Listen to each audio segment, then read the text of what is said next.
Hey,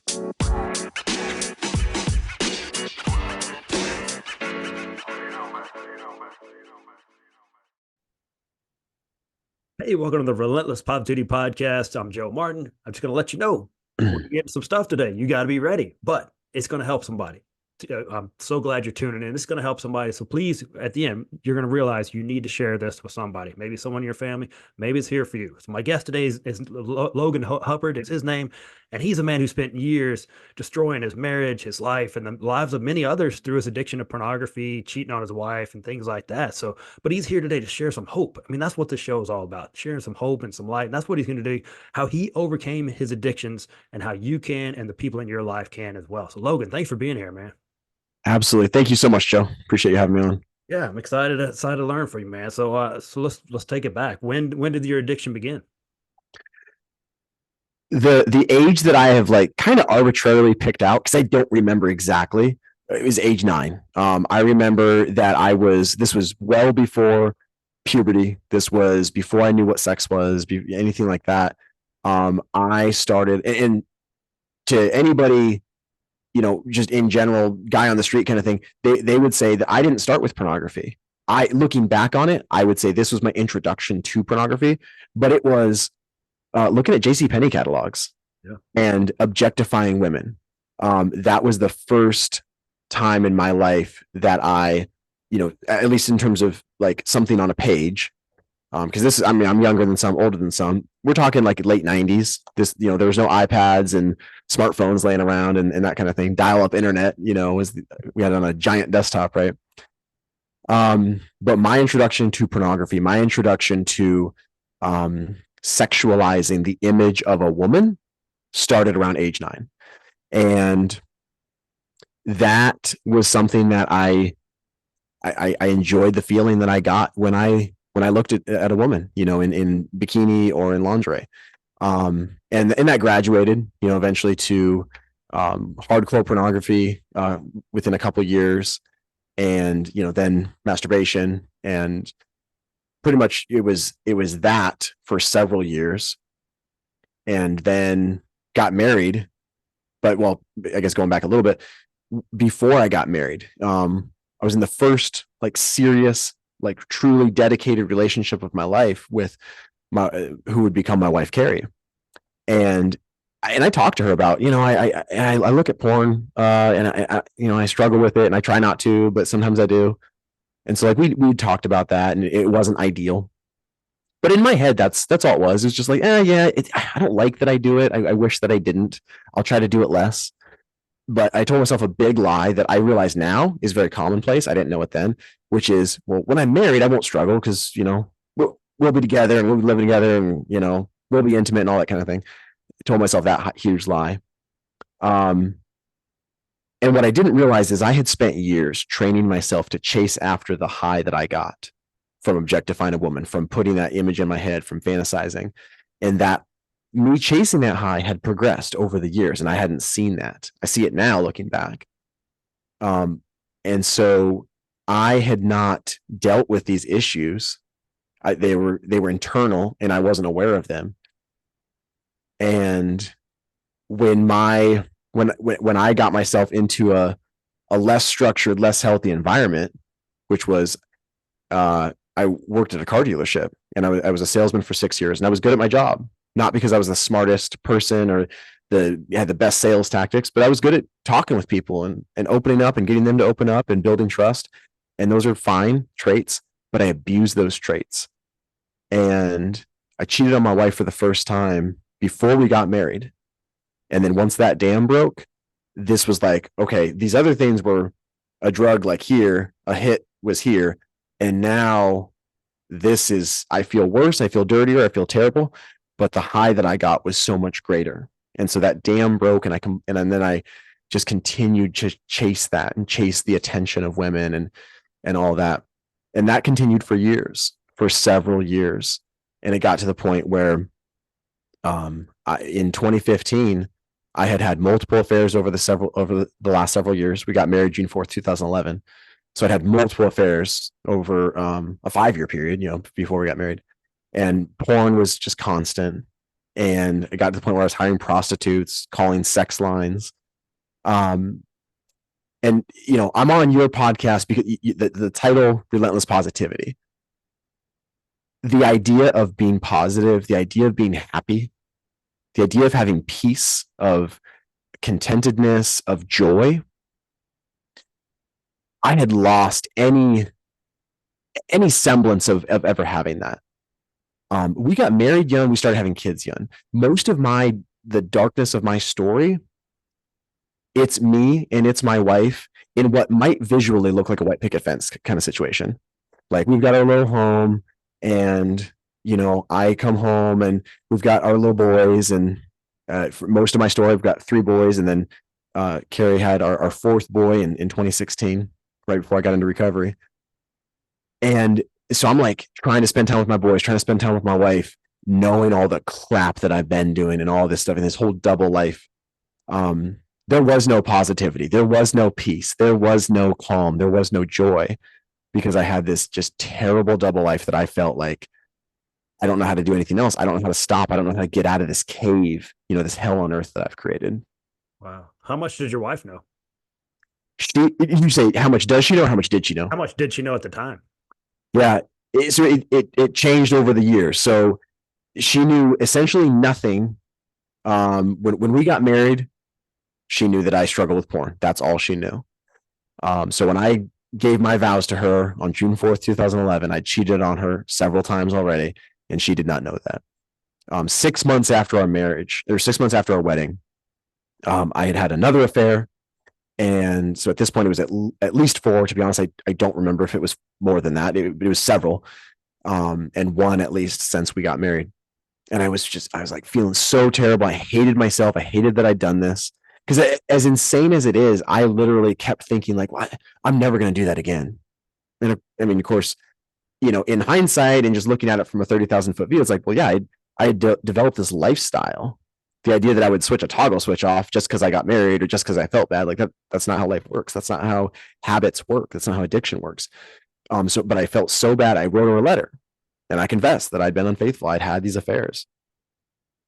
And I would be lying if I told you I remember exactly how honest I was in that letter. I don't remember how much I probably minimized. I probably, told half truths, but I definitely told her I had had sex with other women. Because again, in that moment, I thought I was never going to do it again, and did it again, within several months, maybe a year. And then again after that, and again after that. And I would give her these staggered confessions.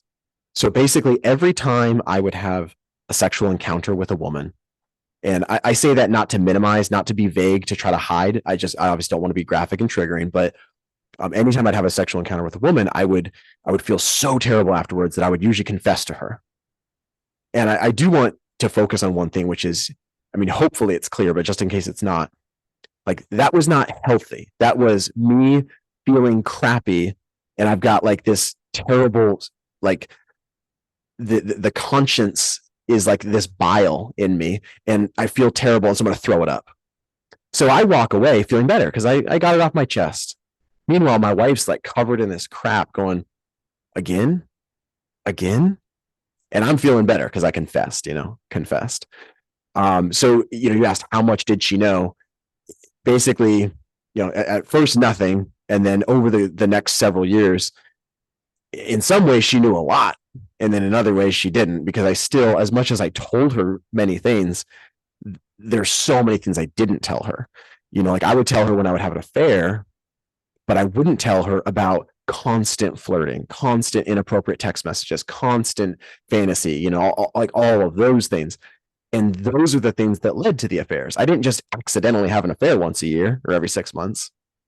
I had this infrastructure of decision making and lifestyle that was seeking the attention of women, and that was a faucet that never got turned off, even though the actual affairs only manifested maybe every several months or every year or so.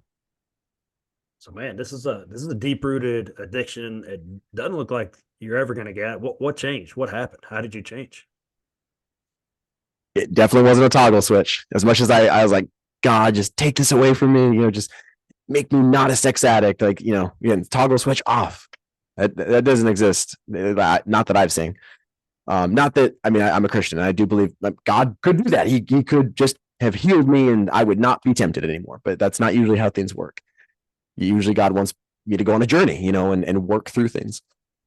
So, there's two different years that I mentioned in my story, and they might be kind of confusing because I mentioned 2015, like that was the first landmark of change. Well, my sobriety date is May 19th, 2016. So there was like a year period between the first landmark and when I actually started getting some traction. So what happened in 2015 was I'd confessed another affair, and my wife did something she'd never done before. She gave me an ultimatum. And my wife, Carrie, does not speak rashly. She said, she means what she says. And she said, Logan, if you don't get serious help, if you don't change, you're going to lose me and the boys. We're going to be gone. And I knew she meant that. So that scared me. I had given up hope of having a good life. I'd given up hope of anything but if I could keep my wife and kids around, I wanted to do that. And so I started going to some meetings. I started doing some things. But I was like, checking the bare minimum boxes. Like, okay, I went to a meeting. Okay, I talked to a guy. And at one point I met a guy who said, hey, I'm glad you're at this meeting. Like, it's good on you. I shared a little bit of my story. He shared his story. He's like, I'm glad you're here. I think you need more than this, because most recovery meetings, and I love recovery. I cherish recovery. There's different types of recovery programs, different types of groups. I'm not here to bash anything, but I will say most recovery groups, they have usually it's a common denominator is that they want it to be a safe space. And so when a person shares like how their day is going or how their week is going, or they share their story, people don't give them feedback. They don't ask them clarifying questions. They're not allowed to usually because they want that person to feel safe. I was a manipulator. I was a sociopathic, narcissistic monster. I worked the room. I got my way. I didn't need a safe space. I needed people to call me out of my crap and like poke me in the gut and be like, dude, for the last 6 weeks, you've been saying you're going to change this thing and you've never done anything about it. Or, you said this 2 weeks ago and then you said this today. Like these two things don't match up. What's going on? So anyway, so this guy, I'd been going to these types of groups, and this guy was like, hey, I'm glad you're here, but you need more. He goes, I needed more than this group. There's this group Prodigals that I think you should go to.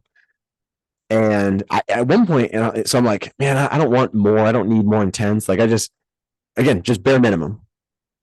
Because at this point, I was doing less of the bad things. I was looking at porn less. I was, not having sexual encounters like to the full extent that I used to have them. At that point, it was, a lot of flirting and that kind of thing. And it wasn't like graduating, which again, just like, so I was still totally unhealthy, but in my mind, I felt like, well, I'm doing better. And I was like, maybe this is as good as it'll get. So I don't need to do extra work. And finally I went with him to this Prodigals meeting, and mostly just to get him off my back. So I went with him in March of 2016 after several months of attending various meetings and kind of playing around. So, and if you're doing the math at home, like I still didn't get sober for a couple months after this, but God gave me something in that moment. When I went to this meeting, he gave me something I never had, and it was hope. Because I met guys at this meeting who had stories like mine, who had done similar things to me. Everyone has their own unique story, right? But most guys had done very similar things to me. And in every case, I was meeting guys that had years of healthy living, not just sobriety, but actual healthy living. And in most cases, in almost every case, not all, but in almost every case, they had restored marriages. Like that blew my mind. I didn't think that was possible. So that was when I'm like, okay, I don't know what these guys did, but I'm willing to try. And that was a huge moment for me. So I got into a mentorship program with that guy, Rick, who challenged me, to go to this group.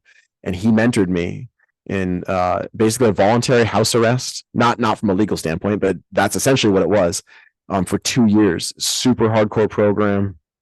And never found that toggle switch, but I found something better, which was true recovery, where it wasn't just that like the temptation was taken away from me and now I don't struggle.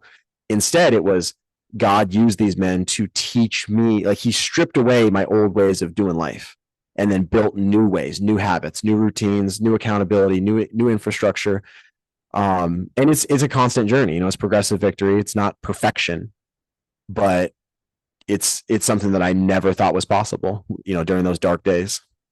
Wow, what a journey, man. But I gotta ask, can your wife ever trust you again? I mean, from this point forward, can't she trust you? Yeah. So I've talked to her about this, and she shared it in her testimony. I mean, logically, she shouldn't be able to. Logic would dictate that. I'll give you an example. So, towards the end of my program in March of 2018, well, February and March, we spent some time down in Arizona visiting family.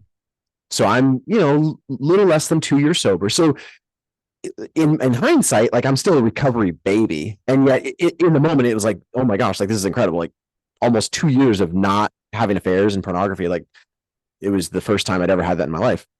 But we went down to Arizona, and the plan was that we were going to be down there for a week, and then she was going to stay down there with her grandma for 3 weeks and get some extra time because we're in Alaska, so we'll take all the sun we can get. And so we did that. So I came back to Alaska. I had 3 weeks by myself, living in the house by myself, just me and the dog.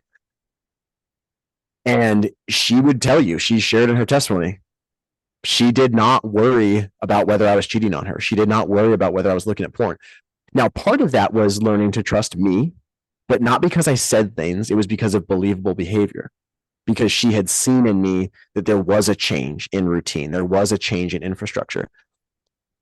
More importantly, though, because studies will show, and not to get too wrapped up into like, the laboratory stats, but these things do matter.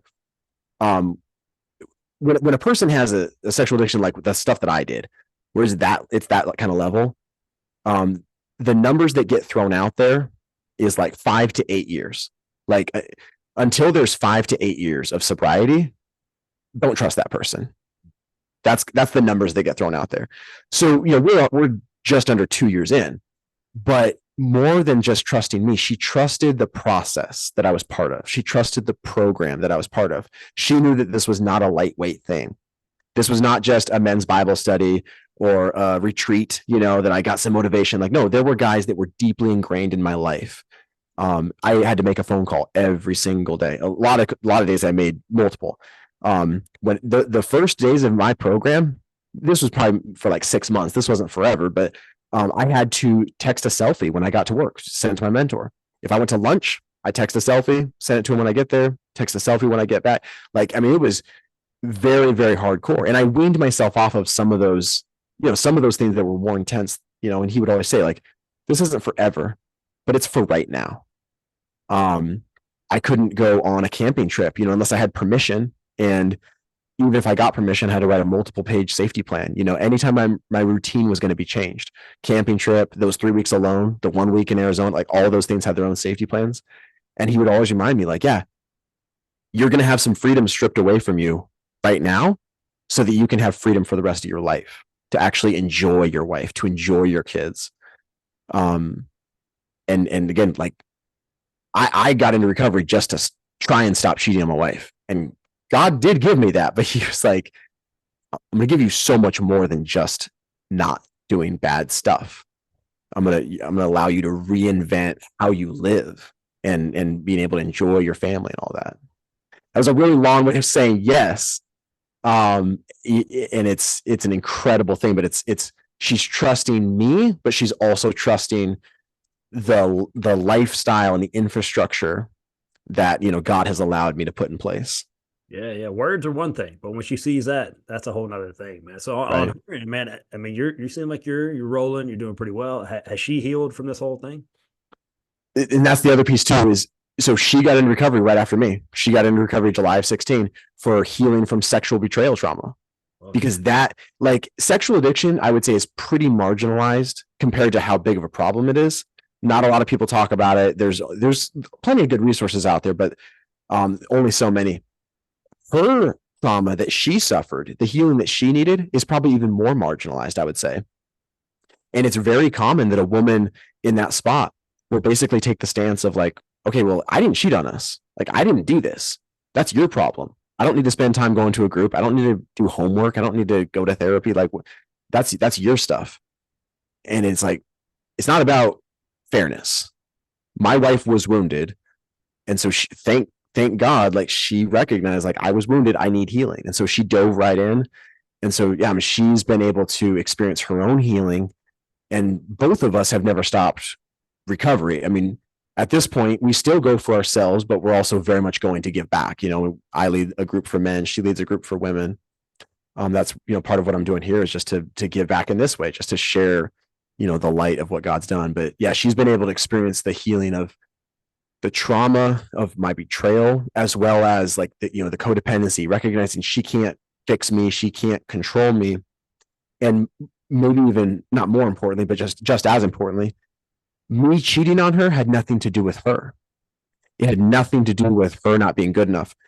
And that's a very, very common thing. And she would tell you that she struggled with hugely, for those first years. She thought I was cheating on her because she wasn't good enough. And it's like, no, when I look back at my story, I trained myself to chase after new and different. Well, there's one thing my wife couldn't be. She couldn't be a new and different thing because she's my wife. So she could be the most perfect person in the world, but she could never be new and different. So as long as I'm chasing after that, then it's not gonna be enough. Right. Yeah. You can't compete with that. So, Right. so what are you up to now? What are you doing now? You mentioned a little bit, you and your wife are both leading groups. What else are you up to? So this is a kind of, I'm laser focused on this. I'm doing this kind of blitzkrieg, going on podcasts and just trying to shout from rooftops, that, hey, there is a different way. I didn't think that was possible. I didn't think it existed. Right now I'm also working on, so this will be before too long, but in the works is developing a social media specifically for recovery, which, given my story, given the things that I struggle with, and I'm going to be extremely careful about that, because obviously that could open up a whole world of stuff, from the sexual addiction perspective, but also, from, I absolutely have that type. Sometimes I don't like the term addictive personality, because I'm not trying to blame anything on my, how I was born, but I do have a personality. I have a trait that's like, when I dive in, I just dive in full. And so, I gotta be careful about the time management and making sure that I'm not letting that take over. So like literally what I'm working on right now is using a lot of the tools that I've used in recovery. So I wrote out a safety plan. That's actually something I'm getting in the process of getting some feedback from some other mentors and some other brothers. I'm like, hey, I want to work on this. I believe in this. I think that I'm being called to do this, but I want to do it safely. I want to do it with intentionality. I don't want to open up a bunch of can of worms, in terms of dangers. So I'm really good at giving long answers to short questions. I apologize. But yeah, Lord willing, before too long, I'll have an Instagram that I'll be putting out some content. Just a different version of this, just trying to share light, so that if there's a guy out there that's like, I don't think anyone's ever struggled the way I have, or I don't think anyone has ever gotten healing from this, to try to share with that man, or maybe a loved one of that man, hey, there is healing to be had. That's it, man. I guess, when people rely on willpower, that doesn't work. But people like you who have systems, that's what really works right there. So I'm so glad you got that, and it's got it ingrained, and that's just what you do. You don't have to think about it. You don't have to rely on willpower. If you're listening right now, you got to get those out there. So, Yep. If there is someone listening right now, and there probably is struggling in a similar situation, what would you say to that person? I've already said it a few times, but my answer to this question is always the same. There is a way out. If you like, I felt like I was trapped in this deep, dark cave, and I put myself there, but I got myself so trapped that I'm like, I don't know how to get out. I don't know if I can get out. So to that guy, I would just say, yes, you can get out, but it's not just a quick snap of the fingers. It's going to take time. It's going to take accountability. It's going to take other folks in my life. And that might mean going to a few different groups. That might mean going to a couple different therapists. That it might mean trying some different things, but give an honest effort. And ultimately, I got to look at the pain in my life. Is the pain, what do I value more? The pain of losing everything, or the pain of doing some hard work and giving up some temporary freedoms for a while? And I got to choose, which pain do I want?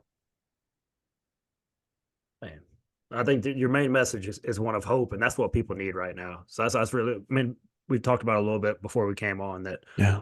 a lot of people have these things to go through them, but they don't like talking about them. So I'm not, I know it's not an easy thing to kind of relive some of this stuff, and especially I'm sure your wife's not a big fan of it either. She has to go through it as well, but it changes so many lives with this, man. It's so important. So if someone's listening right now and they need some help, can they reach out to you? How can they get some help? Yeah. And I don't do this for a living. I'm not a sexual addiction coach for a living. It's a ministry. So I'd be lying if I said I've got all the time in the world and I can, walk with anyone who reaches out for the rest of their life. But I can be a hand that reaches into the pit, to help them come out, to be a resource, to point them in the right direction, to get on a phone call with them. So I can give you a website and an email if folks want to reach out. You can, if you want to put them in the show notes, but prodigalsofalaska.com is our website. So there's some resources on there. There's some really good books. And there's some tools on there, but folks can reach out to me via that way, as well as an email that goes directly to me and my wife. Because again, if a man is struggling or if there's a woman who's looking for healing, then they can reach out to, it goes only to me and her. And it's a safe website, through our church and the ministry that we do here. So that is prodigalsinfo at creeksideak.com. Like I said, I can, give you those to put them in the show notes. But yeah, reaching out and getting accountability, whether it's, reaching out to me, reaching out to a therapist, reaching out to a group. I gotta be willing to invite other people into my life, into my decision-making process. That's it, man. Logan, thank you so much for being here and sharing and helping somebody. Somebody needed this message today. So, if it's just one person, man, you've changed the world. So thanks for the work you're doing out there and being brave enough to talk about your mistakes. We all make mistakes. Not of us will share about it and how they got through it. And we just need that path forward. So many people need that. So if you're listening right now and maybe someone needs to hear this or you need to hear it yourself, please share this. Let's get this word out there that there is hope and there's change that can happen. And he's got the resources for it right there. He shared for you. Logan, keep it up, man. Thank you so much for being here today. Thank you, Joe. Appreciate it very much. Take care. Thank you guys for listening. We'll see you next week on the Relentless Positivity Podcast.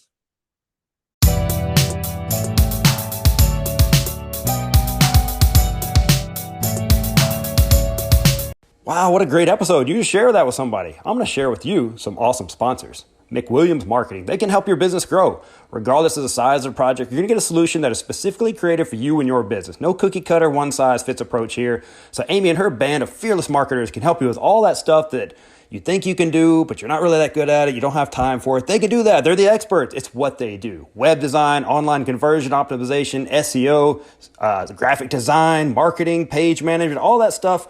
Go let them do that. Don't handle that yourself. Go check them out at mcwilliamsmarketing.com. See what all they can do. They're amazing people. Teak Patnick with Patnick Realty. He really does it all in the real estate world. General real estate sales, acquisitions, property management, investments, all that good stuff. You're not just a transaction with Teak. He really wants to build a relationship for life with you. He has built his whole business on prayer, hard work ethic, honesty, and results. You can trust Patnick Realty with all your real estate needs. Hey, I trust my brother from another mother, Teak, and you should too. Give him a call, 256-694-0117, or email him at teak@patnickco.com. Hey, these are awesome businesses. Go support them. They're out supporting positivity, and they will do you right. Have an awesome day.